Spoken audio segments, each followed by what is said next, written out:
안녕하세요. 초등교사와 함께하는 엄마표 공부 작은 하루입니다. 5학년은 수학이 갑자기 어려워져요. 오히려 6학년 수학보다 더 어렵다고 느끼는 학생들이 많은데 그 이유는 새로운 개념들이 대거 등장하기 때문이에요. 그래서 5학년 수학에서 수포자 학생이 정말 많이 생겨요. 대체 어떤 것들을 배우길래 아이들이 어려움을 느끼는지 같이 한번 살펴볼게요. 지금까지 살펴본 1학년부터 4학년 수학 교과서는 22년도 개정 교육과정이 적용된 교과서예요. 그런데 5, 6학년 수학은 2026년에 22 개정 교육과정이 적용될 예정이고 지금 영상 속 5, 6학년 교과서는 2015학년도 개정 교육과정 교과서라는 것을 염두해 주세요. 5학년 1학기 교과서 살펴보기.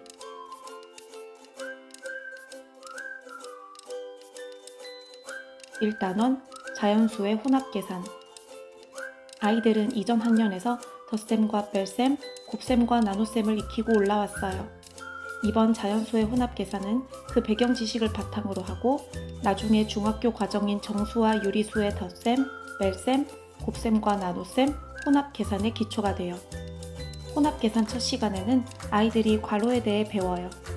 덧셈과 뺄셈이 섞여 있는 식에서 괄호가 없을 때와 있을 때의 계산 순서 차이를 알고 설명할 수 있는 것이 목표예요. 다음은 곱셈과 나눗셈이 섞여 있는 식에서 괄호가 있을 때와 없을 때의 계산 순서를 알고 설명할 수 있어야 해요. 그리고 덧셈, 뺄셈, 곱셈이 섞여 있는 식을 계산하는 순서를 익혀요. 괄호가 없을 때는 곱셈을 먼저 계산하고 괄호가 있을 때는 괄호를 먼저 계산하는 것을 배워요. 다음은 덧셈, 뺄셈, 나눗셈이 섞여 있는 식을 계산하는 법을 배워요. 곱셈과 마찬가지로 괄호가 없을 때는 나눗셈 먼저, 괄호가 있을 때는 괄호 안을 먼저 계산해요. 그리고 덧셈, 뺄셈, 곱셈, 나눗셈이 모두 섞여 있는 식을 계산해요. 괄호가 없으면 곱셈과 나눗셈을 먼저, 괄호가 있다면 괄호 안을 먼저 계산한다는 것을 익히고 단원을 마무리해요. 2단원 약수와 배수. 연산 기호 없이 지시된 연산을 하여 약수와 배수를 구하는 활동은 이전 연산들과 형식이 달라서 학생들이 낯설어해요. 이 단원을 학습하기 위해서는 곱셈과 나눗셈이 잘 뒷받침되어 있어야 해요. 2단원 첫 시간에는 약수와 배수의 개념에 대해 배워요. 실생활 속 상황을 통해서 약수의 의미를 알고 나눗셈을 통해 자연수의 약수를 구하고 배수의 의미를 알고 곱셈을 통해 자연수의 배수를 구해봐요. 다음엔 곱셈식을 이용해서 약수와 배수의 관계를 알아봐요. 어떤 수를 두 수와 세 수의 곱으로 나타내 약수를 구해보며 약수와 배수의 관계를 파악해요. 그리고 공약수와 최대 공약수의 개념을 배워요. 공약수의 뜻, 최대 공약수의 뜻을 알고 둘 사이의 관계를 알아봐요. 두 수의 약수를 모두 쓰고 공약수를 비교해보며 최대 공약수를 찾아요. 다음은 좀 더 심화된 내용으로 최대 공약수를 구하는 연산의 원리와 방법을 알고 배운 방법을 활용해서 최대 공약수를 구해봐요. 공약수 다음은 공배수와 최소 공배수를 배워요. 공배수와 최소 공배수를 알고 두 수의 배수를 작은 수부터 차례대로 써보는 방법으로 최소 공배수를 찾아요. 그리고 최소 공배수를 구하는 연산의 원리를 알고 방법을 익혀요. 두 수를 여러 수의 곱으로 나타내어 최소 공배수를 구해보고 두 수를 공약수로 나누어서도 구하는 법을 배워요. 아이들이 헷갈려하는 단원인 만큼 용어의 정의부터 확실히 이해하고 원리를 아는 것이 가장 중요해요. 그리고 나서 연산 연습을 통해 공약수, 최대 공약수, 공배수, 최소 공배수를 빠르고 정확하게 구할 수 있도록 많은 연습이 필요해요. 이 단원은 약분과 통분, 분수의 덧셈과 뺄셈, 비와 비례 단원의 기초가 되니 반드시 완벽하게 익혀야 해요. 3단원 규칙과 대응. 5학년이 되니 규칙 찾기가 아니라 뒤에 대응이라는 단어가 더 붙었어요. 단순히 수 배열, 도형의 배열에서 무늬만 찾는 것이 아니라 서로 일정하게 변하는 두 양에 주목하고 표나 식을 이용해서 두 양 사이의 관계를 발견하는 단원이에요. 첫 시간에는 두 양 사이의 대응 관계를 찾아 표를 완성해봐요. 이때 두 양 사이의 관계는 곱의 관계예요. 다음은 합의 관계인 두 양 사이의 대응 관계를 찾고 표를 완성해요. 대응 관계를 찾아 표로 나타내는 것을 배운 후 두 양 사이의 관계를 네모, 세모 등을 사용해서 식으로 나타내요. 중학교 과정에 미지수가 들어간 방정식 단원의 기초가 돼요. 다음 시간에는 식으로 나타낼 뿐만 아니라 문제를 해결할 수 있어야 해요. 대응표를 완성해보며 기호에 알맞은 숫자를 구해요. 4단원 약분과 통분. 3학년에서 분수와 소수의 개념을 이해하고 분모가 같은 분수의 크기와 단위 분수의 크기, 소수의 크기를 비교해 보았어요. 그리고 두 분수의 크기를 비교하거나 덧셈 및 뺄셈을 할 때 분모가 같은 경우만을 다루었는데, 두 분수의 분모가 다를 경우 크기를 비교하거나 덧셈, 뺄셈을 하려면 두 분수의 분모가 같도록 바꾸어야 하죠. 이번 단원에서는 분수 계산의 기초가 되는 약분과 통분 방법을 익히게 돼요. 첫 시간에는 크기가 같은 분수를 알아봐요. 3분의 1, 6분의 2, 9분의 3을 도형에 나타내서 칠해보고 분모는 다르지만 크기가 같은 분수를 이해하고 찾아봐요. 다음 차시에서는 크기가 같은 분수를 만들어봐요. 분수의 분모와 분자에 0이 아닌 같은 수를 곱하거나 0이 아닌 같은 수로 나누어 크기가 같은 분수를 만드는 경험을 해요. 그리고 약분의 뜻을 알고 분수를 약분해서 기하분수로 나타내는 법을 배워요. 여기서 분자와 분모의 최대 공약수로 나누면 가장 간단한 분수를 만들 수 있다는 것을 익혀요. 다음은 두 분수의 분모를 같게 만드는 통분에 대해 배워요. 최소 공배수를 이용해서 분모가 다른 두 분수를 통분하는 방법을 배워요. 그리고 분모가 다른 분수의 크기를 비교해봐요.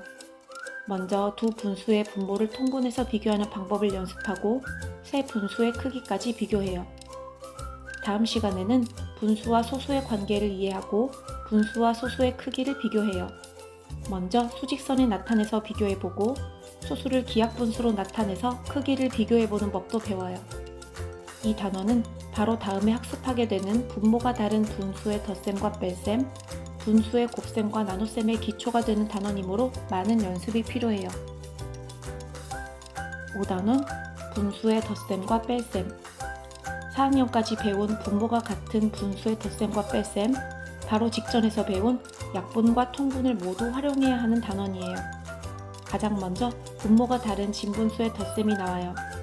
이제 분모가 다르면 통분을 할 수 있다는 것을 익혔으니 덧셈 원리를 이해하고 분수를 통분해서 계산해봐요. 또 분모가 다른 진분수의 덧셈을 배우는데 앞 시간과의 차이점은 받아올림이 있다는 거예요. 계산 결과가 분자가 더 큰 가분수가 되고 이를 대분수로 바꿔주는 과정을 거쳐요. 다음은 분모가 다른 대분수의 덧셈 방법을 배워요. 자연수는 자연수끼리, 분수는 분수끼리 더해서 계산하는 방법과 대분수를 가분수로 나타내고 통분해서 계산하는 방법을 배우고 자기가 더 편한 방법을 찾아서 계산해요. 다음은 분모가 다른 진분수의 뺄셈을 배워요. 통분을 한 뒤 뺄셈을 하면 된다는 것을 익혀요. 그리고 받아내림이 없는 대분수의 뺄셈 원리를 익혀요. 자연수는 자연수끼리, 분수는 분수끼리 빼서 계산하는 방법과 대분수를 가분수로 나타내고 통분해서 빼는 방법 두 가지를 배워요. 다음은 받아내림이 있는 대분수의 뺄셈을 하는 법을 배워요. 분수 부분끼리 빼줄 수 없는 경우 자연수에서 1을 빌려와 가분수로 나타내서 빼는 것을 연습하며 마무리해요. 꾸준한 분수 연산 연습으로 오답 없이 능숙하고 빠르게 계산할 수 있도록 도와줘야 해요. 6단원 다각형의 둘레와 넓이. 4학년 2학기에 배운 여러가지 삼각형과 사각형, 평행과 평행선이 바탕이 되는 단원이에요. 6단원 첫 시간에는 삼각형의 둘레를 구해보는 활동을 통해 둘레를 이해하고 이어서 사각형과 정다각형의 둘레를 구해봐요.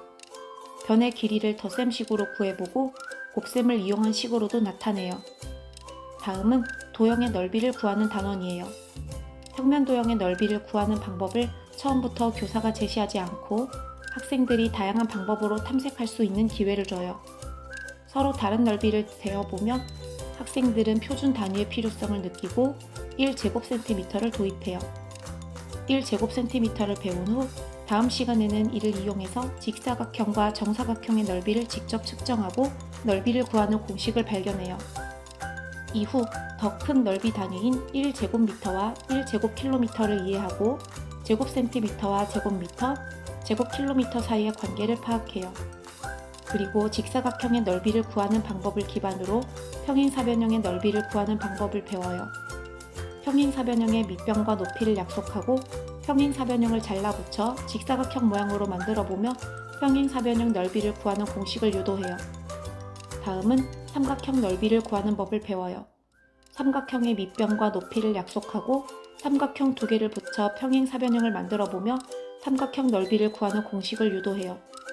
그리고 마름모의 넓이를 구해요. 직사각형의 넓이를 이용해서 마름모의 넓이를 구하는 방법을 알고 마름모의 넓이를 이용해서 대각선의 길이를 구해보는 활동도 해요.